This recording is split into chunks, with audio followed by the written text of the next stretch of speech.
Hello all, welcome to வில்வாதர்ஸ் vlogs. இன்னைக்கு நம்ம எங்கெல்லாம் போனோன்றது தான் இந்த வீடியோவில் பார்க்க போகிறோம். நிறைய ஃபன் இருக்கும். ஸ்கிப் பண்ணாமல் கம்ப்ளீட்டாக வீடியோ பாருங்கள். போன உடனே இந்த மாதிரி ஒரு குட்டி குட்டி டப்பாவை கொடுத்துட்டு அமுச்சிட்டாங்க. நான் கூட தேடிட்டே இருக்கேன், ஓகே நம்ம எங்கே தான் வந்திருக்கோம் அப்படின்ட்டு. போகிற ஃபார்மே வரல, இதே மாதிரி தான் இருந்துச்சு. ஓகே நம்மளை ஏமாற்றிட்டாங்க, 4 பவுண்டு கொடுத்து வந்தோம், நாமும் போட்டுட்டாங்க அப்படின்னு யோசிச்சுட்டு போனால் இதோ இருக்குது, இதுதான் ஸ்ட்ராபெரி ஃபார்ம். சரி ஓகே வந்தாச்சு அப்படின்னு போய் பார்த்தா ஸ்ட்ராபெரியே இல்லை. இது எக்ஸாக்ட்லி கரெக்ட் சீசன் 2 திங்க்கு. இது ஏப்ரல் மேல பிளான் பண்ண ஸ்டார்ட் பண்ணியிருப்பாங்க. ஜூன் ஜூலையில் இது நமக்கு சீசனல் ஃப்ரூட்டாக கிடைக்கும். ஸோ இதுதான் கரெக்ட் டைம். ஆனால் ஸ்ட்ராபெரியே இன்னுமே வரலையே அப்படின்னு யோசிக்கும்போது ஃபஸ்ட்டு இவங்க ஒரு சைட் செலக்ட் பண்ணிவிட்டு அதில் இந்த மாதிரி காம்போஸ்ட்லாம் போட்டு ஸ்ட்ராபெரிஸ் போட்டு டெய்லி ட்ரிப் இரிகேஷன் பண்ணி எவ்வளோ தண்ணி போடணுமோ அதுக்கேற்ற மாதிரி அவங்க போட்டு இந்த மாதிரி குட்டி குட்டியே செடியாக போடுவாங்க. அதுக்கப்புறம் இதை கொண்டு போய் ஒரு லேண்டில் 5 to 6 இன்ச் ஹோலை நல்லா டிக் பண்ணிவிட்டு அதில் போட்டு வளர்ப்பாங்க. ஏன்னா ஸ்ட்ராபெரி ரொம்ப குட்டியாக தான் இருக்கும் பிளான்ட்டு. அதுக்கப்புறம் ஏன் அவ்வளோ கீழே லேண்டை டிக் பண்ணோன்னா அது ரூட் நல்லா உள்ளே போனால் தான் நமக்கு அது உயிர் பிடிக்கும். அதனால் அப்படி பண்ணுவாங்க. ஓகேவா, இது இன்னும் ஸ்டார்டிங் ஸ்டேஜ், பேபி பிளான்ட்ஸ் மாதிரி.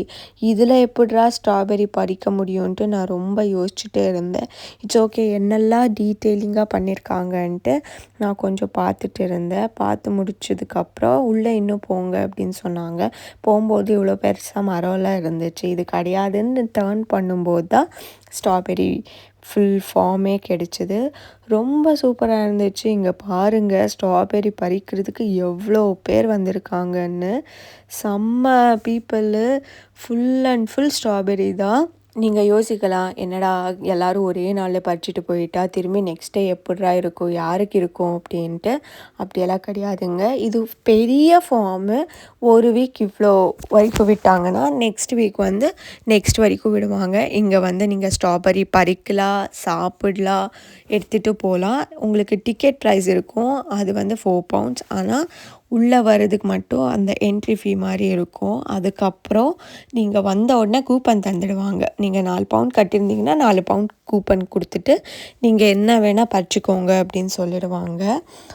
பறிக்கிற வரைக்கும் பறித்து முடிச்சதுக்கப்புறம் நீங்கள் சாப்பிட்லாம், இல்லைன்னா எடுத்துகிட்டும் நம்ம பில் பண்ணிட்டு போகலாம். பில்லு 4 பவுண்ட் கொடுத்துருப்பாங்கள்ல, அதுக்கு மேலே நீங்கள் எடுத்திருந்தீங்கன்னா காசு, அதுக்குள்ளே எடுத்திருந்தீங்கன்னா நீங்கள் அப்படியே ஃப்ரீயாகவே எடுத்துகிட்டு போயிடலாம். இட்ஸ் பேசிக்கலி லேபர் காஸ்ட் இல்லாமல் அவங்க ஸ்ட்ராபெரி பறிச்சுக்கிறாங்க, இவ்வளோதான். நம்ம போய் அவங்களுக்கு அழகாக ஸ்ட்ராபெரிஸ் பறிச்சுட்டு நமக்காக எடுத்துகிட்டு வந்துடுறோம். ஸ்ட்ராபெரி பிக்கிங் ஒரு சூப்பரான என்டர்டெயின்மெண்ட். எதுக்குன்னா நம்ம யூகேல சம்மரில் மட்டும்தான் நல்லா வெளியே போய் ஜாலியாக சுற்றிட்டு வரலாம். அதுக்கு ஸ்ட்ராபெரி பிக்கிங் போய் நல்லா ஸ்ட்ராபெரிஸ் எல்லாம் சாப்பிட்டுட்டு நமக்கு எவ்வளோ வேணுமோ அவ்வளோ பறிச்சுட்டு வந்துடலாம்.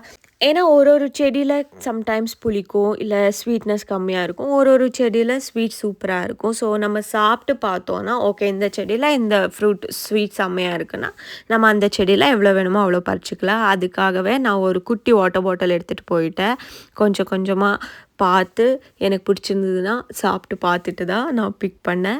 பட் எனக்கு தெரியாது இது சாப்பிட்லாமா இல்லையா அங்கேயே அப்படின்ட்டு. நீங்கள் போகிறீங்கன்னா கேட்டுக்கோங்க உங்கள் ஃபார்மில். அதுக்கப்புறம் அவ்வளோ ரெட்டாக சூப்பராக இருந்துச்சு. நான் ரொம்ப என்ஜாய் பண்ணேன். கூடவே நான் மேஜிக்லாம் காட்டுறேன் அப்படின்ட்டு ஃபன் பண்ணிகிட்டு இருந்தேன். இதோ பாருங்கள், நான் எவ்வளோ சூப்பராக ஸ்ட்ராபெரி சாப்பிட்றேன் ஒரே வாயில். பார்த்தீங்களா, செம்மையாக இருந்துச்சுல. இந்த மேஜிக் பிடிச்சிருந்தா லைக் பண்ணுங்கள், ஓகேவா. அதுக்கப்புறம் 2 கூடையில் ஃபுல்லாக ஸ்ட்ராபெரிஸ் பிடிச்சிட்டு நான் ஸ்ட்ராபெரி பெண்ணே அப்படின்னு ஒரு சாங் பாடிட்டு இருந்தேன். எனக்கு தெரியாது இந்த சாங் இருக்கா இல்லையான்ட்டு, அதுதான் கேட்டுட்டு இருந்தேன். உங்களுக்கு இந்த சாங் இருக்குதுன்னு தெரிஞ்சதுன்னா தயவு செஞ்சு எனக்கு கமெண்ட்டில் சொல்லுங்கள், எந்த மூவி எந்த சாங் அப்படின்ட்டு. நான் மட்டும் கிடையாதுங்க, நாங்கள் ஒரு 8 மெம்பர்ஸ் போயிருந்தோம். எல்லோரும் சூப்பராக இதை என்ஜாய் பண்ணோம். ஏன்னா ஸ்ட்ராபெரி தவிர்த்து ராஸ்பெரி இருந்துச்சு. பட் ராஸ்பெரி நாங்கள் போன டே சீசன் கொஞ்சம் முடிஞ்ச மாதிரி ஆரல்ஸ் அந்த ஃபார்மில் ராஸ்பெரி ஃப்ரூட் இன்னும் வரல, காயாக தான் இருந்துச்சு. சரி ஓகே, நெக்ஸ்ட்டு ஒரு 15 டேஸ் வேணும் போல், இல்லைனா 1 வீக் ஆச்சும் வேணும் போல் அப்படின்ட்டு ராஸ்பெரி செக்ஷன் போகாமல் ஸ்ட்ராபெரிஸில் என்னெல்லாம் இருக்குது, ஏன்னா ஃபுல் பெரிய ஃபார்ம் இது, நல்லா இருக்குது அப்படின்ட்டு நாங்கள் போய் ஒரு ஒரு செடியில் ஒரு பழம் தான் பறித்து கூடையே ஃபில் பண்ணிட்டு இருந்தேன். அங்கே கிட்ஸுக்காக நிறைய ஆக்டிவிட்டீஸும் வச்சுருந்தாங்க. இந்த மாதிரி போர்டு, அதுக்கப்புறம் ஃபோட்டோ ஷூட்காக இந்த மாதிரி பிளேசஸ் எல்லாம் வச்சுருந்தாங்க. நானும் கிட்டு தானே, அதுக்காக நானும் போய் ஃபோட்டோ எடுத்துகிட்டு ஸ்ட்ராபெரிஸ்லாம் சூப்பராக சாப்பிட்டுட்டு பறிச்சுட்டு அங்கேருந்து பில்லிங் செக்ஷன் போயாச்சு. பில்லிங்கில் நமக்கு ஒரு கூப்பன் கொடுத்துருப்பாங்க. அதுக்கு எனக்கு 2 கூப்பன், ஏன்னா நானும் என்னோடய ஹஸ்பண்டும் போயிருந்தோம். 2 கூப்பனில் நான் ஒரு கூப்பனுக்கு ஸ்ட்ராபெரிஸ் வாங்கிட்டு இன்னொரு கூப்பனுக்கு ஐஸ்கிரீம் கடைக்கு போயாச்சு. அங்கேயே ஹோம்மேட் ஐஸ்கிரீம்ஸ் சூப்பர் டேஸ்ட்டில் இருந்துச்சு. நிறைய ஸ்ட்ராபெரிஸ், சாக்லேட் மில்க், கேக்கு, ஜூஸஸ் எல்லாமே வச்சுருந்தாங்க. Everything completely homemade. எனக்கு எப்போவுமே சாக்லேட் ஐஸ்கிரீம்னால் ரொம்ப பிடிக்கும். சில பேருக்கு ஸ்ட்ராபெரி ஐஸ்கிரீம், அதுக்கப்புறம் வெண்ணிலா ஐஸ்கிரீம் அந்த மாதிரி சாப்பிட்டாங்க. இங்கே வந்து கொஞ்சம் வெண்ணிலா டிஃப்ரெண்ட் டேஸ்ட்டில் இருந்துச்சு. இந்த கடைக்குள்ளேயும் கிட்ஸுக்காக சில ஆக்டிவிட்டீஸ் வச்சுருந்தாங்க, ஏன்னா பேரண்ட்ஸ் வந்து நிம்மதியாக சாப்பிட்லாம் அப்படின்ட்டு. அதுக்கப்புறம் இந்த கடையிலேயே நிறைய cookies, cakes, different powders, syrups இதெல்லாமே மேனுஃபேக்சர் பண்ணி வச்சுருந்தாங்க. கம்ப்ளீட்லி எல்லாமே ஹோம்மேட். எனக்கு அவ்வளோவா அதை பற்றியெல்லாம் நாலேஜ் இல்லைன்ட்டு நான் எதுவுமே வாங்கலை. அங்கேருந்து ஐஸ்கிரீம் எல்லாம் சாப்பிட்டு முடிச்சுட்டு நாங்கள் ஹெல்ம்ஸ்லி டவுனுக்கு தான் போனோம். இது வந்து இந்த ஃபார்முக்கு ரொம்ப கிட்டக்க இருந்துச்சு. சரி ஓகே நம்ம போகலாம் அப்படின்ட்டு கிளம்புனோம். போகிற வழியில் நிறைய ஜீப்பை பார்த்தேன். கிடையாது லேண்ட் ரோவரை பார்த்தேன். ஏன் அப்படி சொல்கிறேன்றதை நான் கடைசியில் சொல்லுவேன். ஓகேவா, நல்ல வெதருங்க, சூப்பராக இருந்துச்சு. 25 இருந்துச்சு. எனக்கு வந்து நான் இந்தியாவில் இருக்கிற மாதிரியே ஃபீல் ஆச்சு. இங்கே வந்து இந்த வெதருக்கே நிறைய பேரெல்லாம் துணியெல்லாம் கழட்டி அப்படி இப்படின்னு ஓடாட்டி இருந்தாங்க. ஏன்னா அவங்களுக்கு ஹீட் வேவ் தாங்க முடியல அந்த மாதிரி சொன்னாங்க. பட் நான் நல்லா என்ஜாய் பண்ணேன். காற்று கூட இன்றைக்கி சூப்பராக நமக்கு கோஆப்ரேட் பண்ணிச்சு. போகிற வழியில் இந்த ஒரு பில்டிங் இல்லைன்னா பிளேஸ் வந்து கொஞ்சம் உடஞ்சி பாழான மாதிரின்னு சொல்லுவாங்கள்ல, அந்த மாதிரி இருந்துச்சு. பட் ரோடு நல்லா என்ஜாய் பண்ணலாம். 2 பக்கமும் க்ரீனரிஸ் சூப்பராக இருந்துச்சு. நான் கர்நாடகாவில் இந்த மாதிரி ரோடெல்லாம் கூர்க்கு போனால் ரொம்ப என்ஜாய் பண்ணி பார்ப்பேன். ஸோ சேம் திங், செம்ம வைப், ஜாலியாக இருந்துச்சு. ஊட்டி, கொடைக்கானல் போனாலும் இந்த மாதிரி இருக்கும். ஸோ அதே வைப்பில் நாங்கள் போனோம். ஆனால் என்ன, குளிர்லேயே நல்லா ஜாலியாக வெக்கையாக சூப்பராக போனோம். ஹெல்ம்ஸ்லி டவுனில் வந்து நிறைய கேசல், அதுக்கப்புறம் டிஃப்ரெண்ட் டைப்ஸ் ஆஃப் பில்டிங்ஸ் எல்லாமே இருந்துச்சு. மெயின் வந்து அதோட லுக்கு தாங்க அவ்வளோ சூப்பராக இருந்துச்சு. கண்ட்ரி சைட் ரோட் ட்ரைவுக்கு அப்புறம் செம்ம லுக்கு. இந்த ஃபுல் ஹோல் அந்த டவுன் ஹாலையே இந்த மாதிரி டெக்கரேட் பண்ணியிருந்தாங்க. இன்றைக்கி செம்ம 25 டிகிரி இருந்துச்சுன்னு பாதி பேர் இங்கே வந்து ஒரு கெட் டுகெதரோ மீட்டப்போ அந்த மாதிரி பண்ணுவாங்க. Specially bikers. இங்கே வந்து ஒரு 100 பைக்ஸ் கிட்ட பார்த்தேன். அதில் எனக்கு இந்த பைக்கெல்லாம் ரொம்ப வித்தியாசமாக இருந்துச்சு. இதோட பேர் என்னன்னு கூட எனக்கு தெரியாது. நிறைய பைக்ஸ் இந்த மாதிரி வச்சுருந்தாங்க. உங்களுக்கு இந்த பைக்கோட பேர் ஏதாச்சும் தெரிஞ்சதுன்னா தயவு செஞ்சு கமெண்ட்டில் சொல்லுங்கள், நானும் தெரிஞ்சுக்கிறேன். ஏன்னா அந்த பைக் ஓனர் அங்கே இருக்குல்ல, இல்லைன்னா நாங்கள் போய் கேட்டிருப்பேன். பிகாஸ் இந்த பைக்கை நம்ம தொடலாம் கூடாது, ஜஸ்ட் நீ பார்க்கலாம் இல்லை வீடியோ எடுக்கலாம், அவ்வளோதானே தவிர்த்து நம்ம எதுவும் டச் பண்ணக்கூடாது. அண்ட் நம்ம சும்மா அந்த நம்ம பிளேட்ஸ் அந்த மாதிரியெல்லாம் எதுவுமே எடுக்கக்கூடாது. That is for sure. Because இங்கே டச் பண்ணிங்கன்னா ஏதாச்சும் டேமேஜ் ஆயிடுச்சுன்னா யூ நீட் டு பேர். நான் லேண்ட் ரோவர் ஜீப் சொன்னேன்ல, அது இதுதான் ரீசன். இவங்க வந்து ரொம்ப ஃப்ரெண்ட்லியாக இருந்தாங்க, ஒரு பிரிட்டிஷ்காரங்க. நான் போனேன். நான் இதில் உட்காந்து பார்க்கணுன்னு ரொம்ப ஆசைப்பட்டேன். சரி ஓகே அப்படின்ட்டு உட்காந்து பார்த்ததுக்கப்புறம் சொன்னாங்க, அது ஜீப்பு கிடையாது, லேண்ட் ரோவர். நீ சொல்லணுன்னா நீ இனிமேல் லேண்ட் ரோவர்னு சொல்லு அப்படின்னு சொல்லி கொடுத்தாங்க. ஆக்சுவலி எனக்கு ரொம்ப ஷாக்கிங்காக இருந்துச்சு. நான் தேங்க்ஸ் சொல்லிவிட்டு ஓகே நான் கரெக்ட் பண்ணிக்கிறேன் அப்படின்ட்டு வந்தேன்.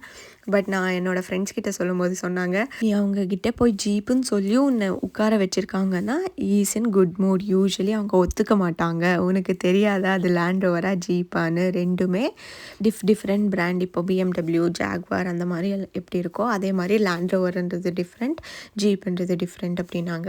ஓகே அப்படின்ட்டு நான் புரிஞ்சுக்கிட்டேன் அப்படின்ட்டு கிளம்பிட்டேன். ஸோ என்ன மாதிரி உங்களுக்கும் தெரியலன்னா டக்குன்னு ஏதாச்சும் சொல்லிடாதீங்க. ஏன்னா இங்கெல்லாம் அதெல்லாம் பார்ப்பாங்க. தெரியலன்னா அவங்கக்கிட்ட கேளுங்க, இதில் உட்காரட்டுமா இது என்ன அப்படின்ட்டு. அப்போது ஓகே சொல்லுவாங்க.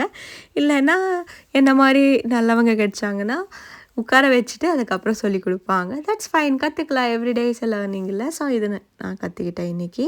அதுக்கப்புறம் நாங்கள் சாப்பிட்டு முடிச்சதுக்கப்புறம் இங்கே ஒரு ஷாப் இருந்துச்சுன்னு போயிருந்தோம்.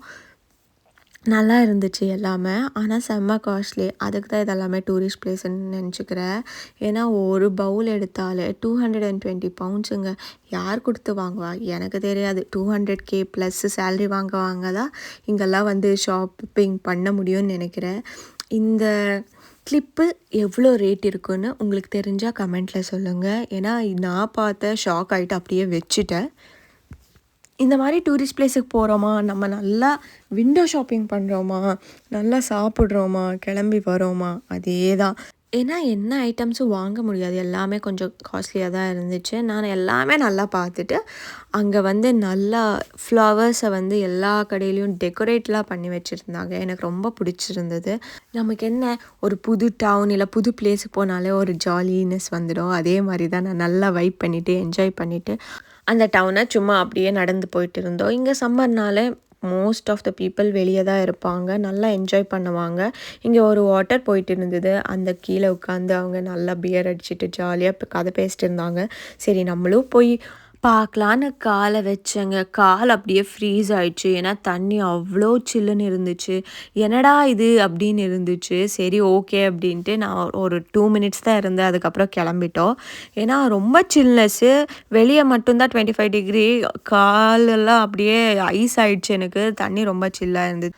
அங்கிருந்து கிளம்பி ஹாலிவுட் பவுலிங் டீசைட் பார்க்குக்கு போனோம். ஏன்னா நாங்கள் ஃபஸ்ட்டு பிளான் பண்ணது கேர்ள்ஸ் அவுட்டிங். இந்த ஹோல் டேக்கு பிளான் பண்ணது வந்து என்னோடய ஃப்ரெண்டு தான். அவங்க தான் கேர்ள்ஸ் அவுட்டிங் போகலாமா அப்படின்னு கேட்டு strawberry picking, town, girls outing எல்லாமே முடிஞ்சோம்.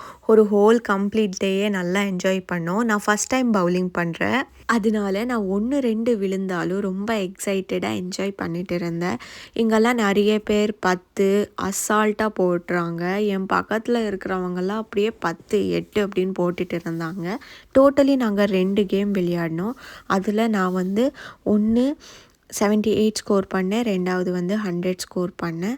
நல்லா என்ஜாய் பண்ணதுக்கப்புறம் நம்ம சாப்பிட்ணும் அப்படின்னு யோசிக்கும் போது தான் பாய்ஸ் ஆல்ரெடி சொல்லியிருந்தாங்க, நான் சமைச்சு வைக்கிறேன் வாங்க அப்படின்ட்டு. என்னோடய ஃப்ரெண்ட் ஹஸ்பண்ட் சொல்லியிருந்ததுனால அவங்க வீட்டுக்கு போயிட்டு நல்லா சாப்பிட்டுட்டு அங்கேருந்து நம்ம வீட்டுக்கு கிளம்பிட்டோம். இந்த வீடியோ உங்களுக்கு பிடிச்சிருந்தால் மறக்காமல் கமெண்ட்டில் சொல்லுங்கள், லைக் பண்ணுங்கள், உங்கள் ஃப்ரெண்ட்ஸோடு ஷேர் பண்ணுங்கள். அப்படியே பெல் ஐக்கானை ப்ரெஸ் பண்ணி வச்சுக்கோங்க. ஸோ நான் போடுற எல்லா வீடியோஸும் உங்களுக்கு உடனே வரும். தேங்க்ஸ் ஃபார் வாட்சிங். Please keep supporting me.